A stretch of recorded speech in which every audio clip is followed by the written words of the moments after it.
Abonnez-vous, abonnez-toi, abonnez-moi. Na Milma Bayembe TV. Tout la nabagag. D'émotion. Koni musical. Koni political. Koni chroniqueuse. Koni chroniqueur. Awa. Na Milma Bayembe TV. Na Milma Bayembe TV. Ngakutuko. Avant ça, petit besoin. Na keku s'abonner. Yé, nini yé, Milma Bayembe TV. Na Milma Bayembe TV. Odingutala bakat. Odingutala bateat, odingutala émission, odingutala nyonso za ngo pusa kutia pasi mususu te. Na ona yebisi massivement, na s'abonner, tout ça na bise nyonso tout s'abonner. Soko odingutala biso, kutia pasi mususu te na za yebisa yo. Po pasi tout ça na po biso no bango tuyura na bisusu te, tout panzana. Na Milma Bayembe TV. Awa boko mona ba télé réalité bo mona ba star na bino bako banda koleka awa boko zwa news nyonso na ndenge nyonso o bino bolinga bo s'abonner boya makamba sika to bengi bino awa nsombe na ngakari mputu aza kuna te naza awa mosa mukuse atondami awa nde makam na Milma Bayembe TV bo s'abonner massivement na Milma Bayembe TV babi s'abonner wana kwa bakote kuna les sociétés babi équipe nationale mobimba toza out toujours na Milma Bayembe TV o toi s'abonner au komona bili wana ba star na bino to bolingaka o ba sexaka pepe bino makambo ya kitoko makambo elengi na Milma Bayembe TV o ngoma bagaka kitoko ba film ya kitoko ba série kitoko ba émission kitoko ba makambo ya bien wana na Milma Bayembe TV s'abonner wana massivement quoi bisous. Bayembe TV, donc bon s'abonner, nous sommes pas là-bas, nous sommes ici. Donc babi ko luka ret kuna te luka awa na Bayembe TV to zawa na to dondo toujours babi. Ne zappez pas ton mona s'abonner mbala direct au mona ret. Moi ça mukie, moi na suka na Bayembe TV de. Je suis là, to zawa na bo s'abonner massivement. Chaîne abino yango Milma Bayembe télévision. Babi tozande équipe nationale. On a pour sauter la artiste na onyoso. Bagag, émission politique, magazine, cuisine, nyonso on a Milma Bayembe télévision. Tous s'abonner ga. Et là on est là, tous s'abonner. To liker, to zala wana na Milma Bayembe télévision. Côté kuna, to zate awande. S'abonner massivement. Bisika bilenge fanda kakoseke bande chisuka yangoyo tala shera ko s'abonner yong to tala ngaba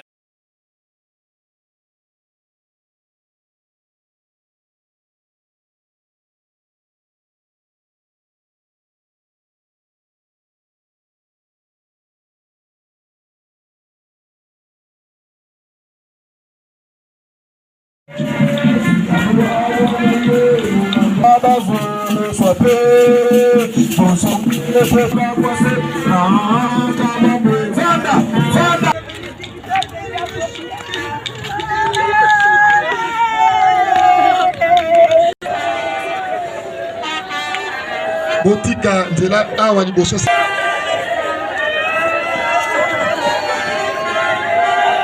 leki na biso leko na biso voilà ko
pour na sambela kotika moment nyonso entre le bain du Seigneur.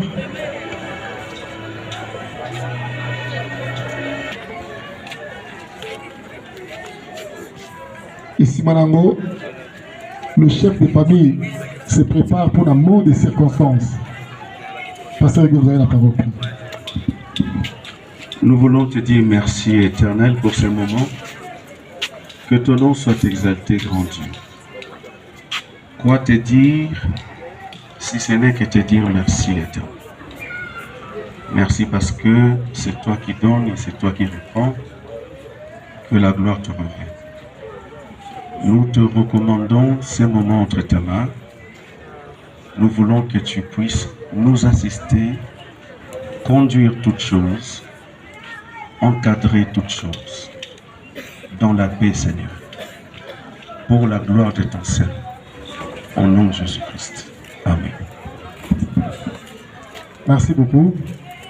Tosengi Kimia, c'est vrai, c'est une circonstance, il n'y a pas si Yamawa. Mais qu'est-ce que nous pouvons dire? On ne se fâche pas devant Dieu parce qu'il a accompli sa volonté. Ezamoka na Nzambe, na kosenga ete tole la Tania, na Kimia, na Kibo Christo nyonso. Tozobenga chef de famille pour l'amour des circonstances. Chef de famille avec liboso pour l'amour il y a circonstances. Ande kobote ya biso nyonso. Atondi bino pe ndenge nyonso kukuta na biso so lelo na likambo oyo ndenge mokolo ya liboso tozwaki sango boyaki tokutanaki tosololi ndenge ti lelo tozaka na kati ya makambo oyo yango topesi bino merci mingi oyo bakimia sokende na biso mpe tozonge na biso ezalaka na maboko nakanisi naza mingi ya koloba te famille Zola. Voilà, merci. Merci. Ezaki mo ya circonstance ya chef de famille. Yambo ya koba programme na sengi na bandeko misato.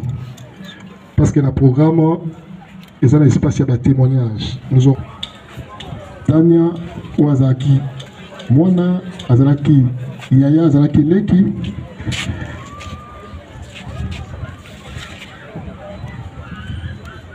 Carteli Zola Tobengio pour la biographie.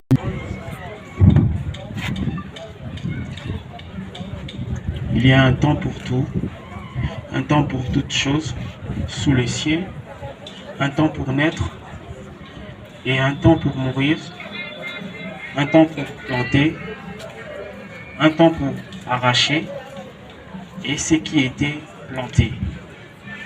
Tania Zola, les mois, a vu le jour le 25 juin 1992 à Kinshasa, décès le 31 mai 2022 à la clinique Bondego. Elle est la fille de Magil Zola Nwakatu et de Mimi Bungu Pemba. Elle est née d'une famille de nombreux enfants, d'où elle est la fille aînée. Comme étude faite, elle a fait les sciences commerciales. Comme carrière professionnelle, elle était artiste et comédienne et une femme d'affaires. Merci. Et dans l'entretemps, c'est un temps déjà de recueillement pour notre invité ta mort. Musique à côté la biso, moi le yembo, pendant que chacun de nous perd dans son cœur, peut tout ça évoluer le programme. Tout ce de papa musique à musique pendant que les gens s'enregistrent pour le déploiement des fleurs et pour le témoignage.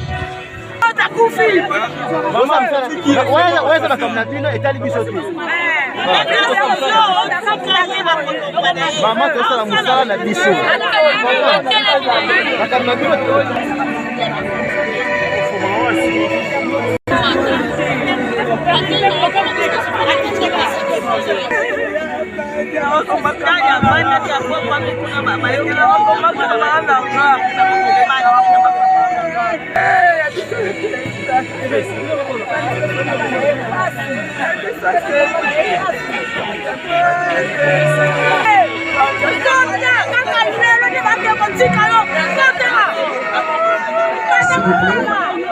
Toujours un témoignage. S'il vous plaît, toujours un témoignage. Toujours un témoignage. Tata Mwasi à Tania.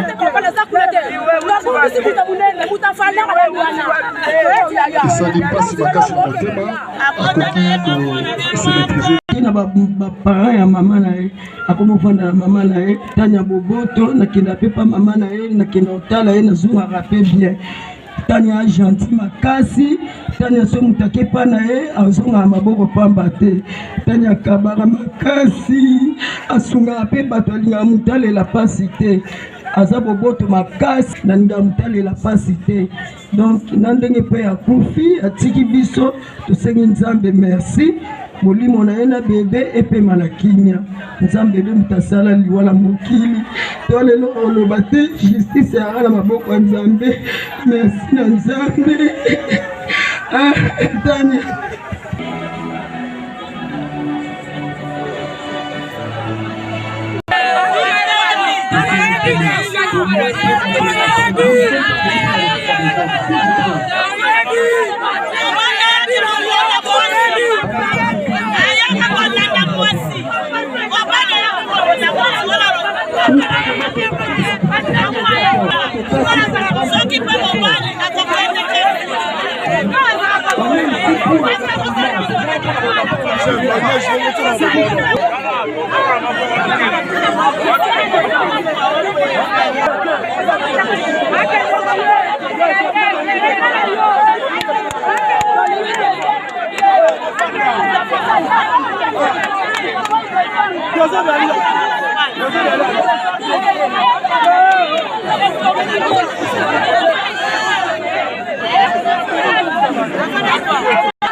parce que vous ne voulez pas écouter.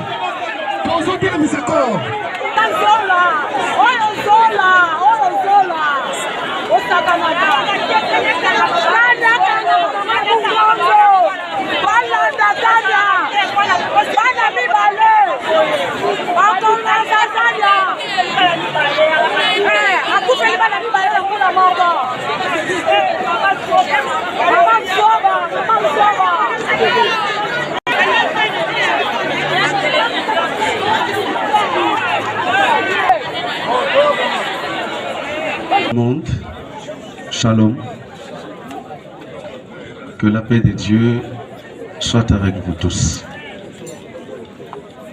Nous allons croire que place au Tozali, les chrétiens baza ébélé. Il y a vraiment beaucoup de chrétiens ici, même si on n'est pas chrétien de l'église de réveil, peut-être aux chrétiens à Esika Mususu. Mais toujours le baka que biso nyonso tosela ka liloba na Nzambe oyo eza Bible. Bible zo permettre biso te tout ça la désordre lorsque nous avons mal au cœur. Ils ont permettre de sauter tant ou de perdre être cher, to bimisa bitumba. Parce que désordre mon côté et que ça là que ça de qu'on a besoin qui n'a pas moi. Par contre, toi qui pleures et tu connais Dieu, tika makambo na maboko nzambe. Le Seigneur a dit dans sa parole, à lui la vengeance, à lui la rétribution. Soki yo lobi yo se venger ou ko se venger mouké. Nzambe soki a se venger mouto ya kei, a ko venger koleka yonde ozolingo sala. On remercie le Seigneur et puis c'est lui qui est dans la chose, de près ou de loin. Que ce soit dans la famille paternelle ou maternelle, ou famille à mobali naye, soki likambo salami, nde sali que tanya kufa, retour ezali. Alors reste calme. Pourquoi bozolinga ko sala justice na place ya Nzambe? On laisse Dieu faire. C'est pourquoi dans le livre de Matthieu chapitre 5 verset 9, il est écrit: heureux ceux qui procurent la paix, car ils seront appelés fils de Dieu. Celui qui procure la paix, c'est celui-là qui a le souci d'introduire la paix partout. Azamuto akotsaka kimia ne sika nyonso. Ataka ndenge toye awate, même na kati ya ndaku na yo, na kati ya libota na yo, na libala na yo, c'est lui qui procure la paix. C'est lui qui transmet la paix. C'est lui qui devient professeur ou un homme de paix. Dieu l'appelle fils de Dieu. Ozamwa nanzambe était lors que esika yo zala kaulinga kimia ezala. Soko sala ngo kola pambola yo. Lokola toza awa, je vous en prie. Ya mobali ya tane. Lui c'est Olivier Ifaso, moi c'est Bigo Ifaso. Motema eza na pasi makasi. Nzamba zali. Dieu existe. Lokola nzamba za toza na kimia. Dieu est avec nous. Je dénonce cette version, on va se limiter par là. Il est écrit: car c'est de la justice de Dieu de rendre l'affliction à ceux qui nous affligent. Ezana katia bosembo nzambe kozongi sa pasi na bato ba pesi biso pasi. C'est écrit, c'est la parole. Si tu connais la parole, ces versets parlent de tout. Oyayebi kasa likambo pomono, on le dit. Personne ne va t'interdire de dire ce que tu as envie de dire. Mais il est vrai que yo vengeance na yo et kokaina vengeance nzambe. Opo sanate na bando kibalila. Mutu mususu pe s'il vous plaît, s'il vous plaît. S'il vous plaît. Nalobika ke bando kipe balela. Mais lokola ezakape bongo moye poye baye exact. Nyon surtout wana nzamba zolukumu. Que Dieu soit loué. Ko bundate parce que soko lingo bunda combat ya judo ezo benda kala mingi te. Compétition en judo ezo banda kala mingi te. To za na besoin na yo makaso sunga biso kote wa. So za na besoin bitumba zela tango makamango yo banda. Comme ça yo pokota na libanda. Et si ka oyo on a besoin de la paix. Bat mususu bavandi baole la teme bazana pasi koleka ba mususu baole. Okatsate soki mutatangisi misunda maya misunda leki muto avandi kimia. C'est faux. Babiloko eza babiloko akala mutami ko ici ya sali boye eza babiloko akala. Ça fait mal au cœur, très mal, mais ça nous pousse à prier pour que la justice de Dieu puisse se faire. En tout cas, nous tozo kende kalamingi te na cimetière, nous demandons la paix. Même dans le temps où makuna nous en avons besoin qui. Merci beaucoup. Alors, tu sais, il y a une sécurité. Je suis d'accord avec le Seigneur pour le recueillement. Et à tout Seigneur, tout honneur, parce que c'est Jésus miracle, Bakoleka, tokosala pena le mbangu nous pas te beaucoup plus rapide.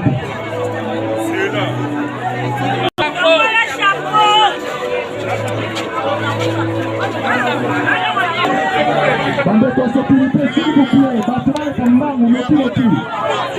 Pas d'attroupement, s'il vous plaît.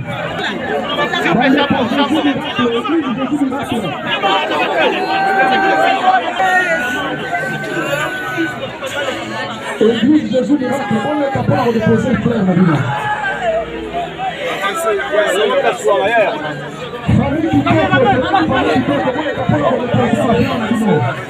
Caméra, s'il te plaît. S'il te plaît. Madame.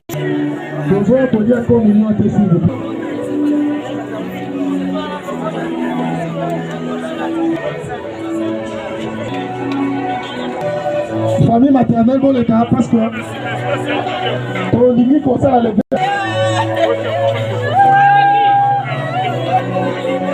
le mosquée, famille maternelle, merci.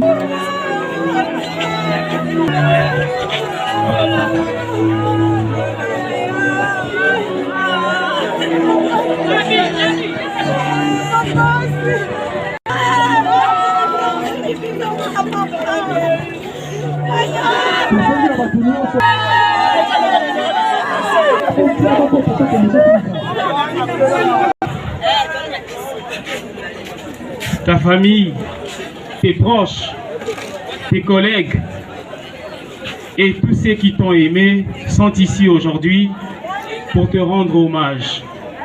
Nous sommes là réunis en ces lieux pour te dire au revoir. Tu es parti avant nous, bien trop tôt. Et tu nous rappelles d'ici bas notre